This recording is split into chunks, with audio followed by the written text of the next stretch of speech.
Welcome to this tutorial on statistics and probability. Today, we are going to tackle a very common question for anyone learning statistics. Why do we divide by n-1 when calculating sample variance instead of just n? This is known as Bessel's correction, and by the end of this video, you will understand exactly why it is necessary. First, let us quickly define variance. In simple terms, variance measures how spread out your data is. If you have a set of numbers, variance tells you, on average, how far each number is from the mean. A low variance means the numbers are clustered tightly together, while a high variance means they are spread far apart. To understand the math, we must distinguish between a population and a sample. A population is the entire group you are interested in, like every person in a country. A sample is just a small subset of that group that you actually collect data from. In statistics, we usually don't have access to the full population, so we use samples to estimate things about the population. If you are lucky enough to have data for the entire population, the calculation is straightforward. You find the difference between each number and the population mean, square those differences, sum them up, and then divide by n, which is the total number of items.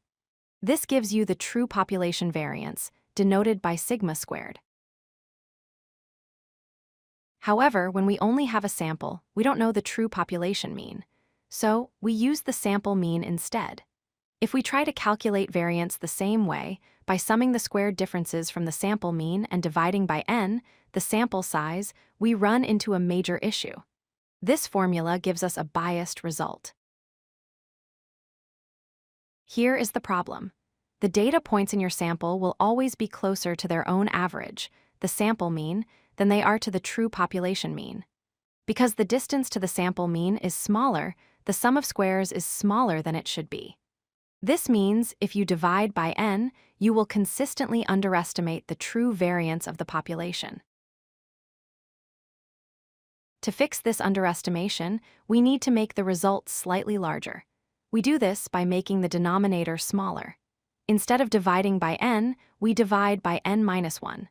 This adjustment is called Bessel's correction. It perfectly compensates for the bias introduced by using the sample mean. The mathematical reason for this is related to degrees of freedom. Imagine you have three numbers and you know their average is fixed. You can freely choose the first two numbers, but the third one is forced to be a specific value to keep the average correct. Because we used the data to calculate the sample mean, we lost 1 degree of freedom. We only have n-1 independent pieces of information left to estimate the variance. You might wonder, does this really matter? For small samples, yes, absolutely. If you have a sample size of 5, dividing by 4 instead of 5 makes a huge difference. However, as your sample size grows into the hundreds or thousands, the difference between dividing by n and n-1 becomes negligible. But to be mathematically correct, we always use n-1. To summarize, when calculating variance for a whole population, divide by n when estimating population variance from a sample, always divide by n-1. This corrects the bias caused by using the sample mean and provides an unbiased estimator for the true population variance. Thanks for watching. If you like this video, hit that like button and don't forget to subscribe. Visit codelucky.com for more such useful content.